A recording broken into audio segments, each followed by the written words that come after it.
बाबा साहब कोई भगवान मत बोलिए, भगवान कोई होता वोता नहीं, मत बोलिए। और जो चीज़ होती नहीं है वो आप बोलिएगा तो उन्हीं ठेकेदारों और दलालों दुकानदारों की कब्जे में आप चले जाइएगा, बर्बाद हो जाइएगा और आपको लगेगा कि मज़ा आ रहा है। कुछ बीमारियां ऐसी होती हैं ना कि आपका कुछ हो रहा है और आपको मज़ा आ रहा है और बड़ा आनंद है। भाई कोई भी मानवतावादी आपसे ये उम्मीद करेगा कि इस तरह के आयोजन तभी सार्थक समझे जाएंगे जब हम बाबा साहब के आदर्शों को अपनाने के लिए अपना ईमानदार प्रयास करें। अन्यथा आयोजन तो बहुत होते हैं, बहुत पर्व त्योहार इस देश में हैं, इस धर्म के उस मजहब के इसके, बहुत दुकानें सजी हुई हैं। तो वैसी ही सजी हुई दुकानों में से एक दुकान हम न बने। बाबा साहब और बाबा साहब के आदर्शों जैसे अन्य महापुरुष जो न्याय और बराबरी के लिए लड़े हमेशा, उनके विचारों को, उनके आदर्शों को हम दिल में और अपने कृतित्व में उतारें, अन्याय का विरोध करें। अन्याय करने वाला चाहे मेरी जात का हो, चाहे मेरे परिवार का हो, उसका खुलकर विरोध करें और रैशनलिस्ट, बुद्धिवादी बने, बकवास अंधविश्वास इन पर भरोसा नहीं करें। कोई ईश्वर, कोई धर्म के नाम पर डराने की कोशिश करता है अपनी दुकान चलाने के लिए, उनको खुली चुनौती दें, तभी हम आगे बढ़ सकते हैं। नहीं तो ये दोगली नीति के साथ नहीं। और बाबा साहब को भगवान भी बोलने की जरूरत नहीं, मैं इसका विरोध करता हूं। बुद्ध को भगवान बोलने का, बाबा साहब को भगवान बोलने का, किसी भी को भी भगवान बोलने का मैं विरोध करता हूं। इससे आप उनका सम्मान नहीं कर रहे, उससे आप उन्हें खत्म करने का रास्ते पर तेजी से जा रहे हैं।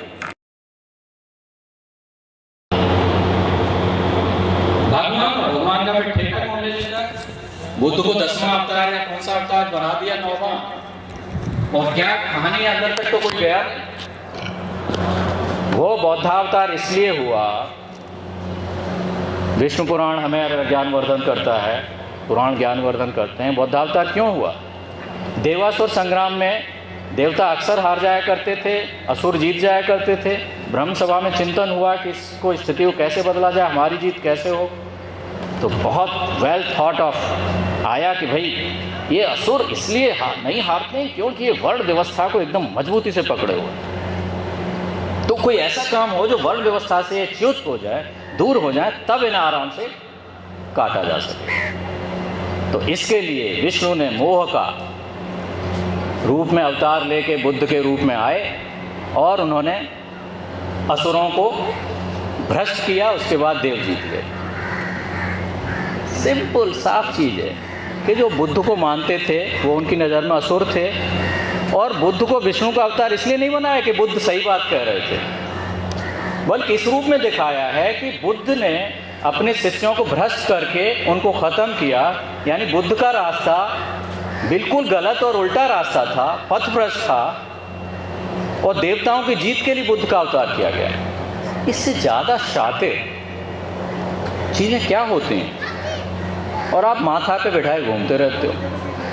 ये कह दिया, और फिर भी बौद्ध कुछ लोग श्रद्धा रह गई, तो बुद्ध पूर्णिमा के अवसर पर बुद्ध की एक सोने की मूर्ति बनाइए। आप उपासक हैं, वेद प्रकाश बड़े बुद्ध जी के लिए कुछ भी कर सकते हैं, अपना ज़मीन भी बेच देंगे, सोने की मूर्ति बनाइए, और बुद्ध पूर्णिमा के दिन मैं पुजारी हूँ, मुझे दान दे दीजिए। और ये व्यवस्था है। मूर्ख मत बनिए, हजारों साल बने रह गए, अकल सीखिए, और ये भगवान किसी को भी बोलना बंद करिए। बुद्ध को भी भगवान बोलने क्या जरूरत? इंसान थे, वो भी महान थे, उन्होंने बराबरी की और अच्छी चीज़ें बताई, इंसानियत को दुख से दूर करने वाली उन्होंने शिक्षाएं दी। बाद में हमने उसको जनेऊ लीला में लपेट के बर्बाद कर दिया। बाबा साहब कोई भगवान मत बोलिए, भगवान कोई होता वोता नहीं, मत बोलिए। और जो चीज़ होती नहीं है वो आप बोलिएगा तो उन्हीं ठेकेदारों और दलालों दुकानदारों की कब्जे में आप चले जाइएगा, बर्बाद हो जाइएगा और आपको लगेगा कि मज़ा आ रहा है। कुछ बीमारियां ऐसी होती हैं ना कि आपका कुछ हो रहा है और आपको मज़ा आ रहा है और बड़ा आनंद है। भाई सच्चाई के रास्ते पर तर्क और बुद्धि, सवाल करना सीखे। इंसान यहाँ तक पहुँचा तो सवाल करने की उसे सलाहियत थी, नेचर ने दी थी, कुदरत ने दी थी, उसके आधार पे आगे बैठा है, बढ़ा है। अब जानवर होने की तरफ मत जाइए। फेथ, आस्था, ये सब हमें इंसानियत से जानवर होने की तरफ धकेल रहे हैं, क्योंकि तर्क बुद्धि और विचार और आपकी जो मौलिक अधिकार है इंसान होना, जहाँ इंसान बने हैं, उससे आपको दूर ले जा रहे हैं और आपको एक जानवर की तरह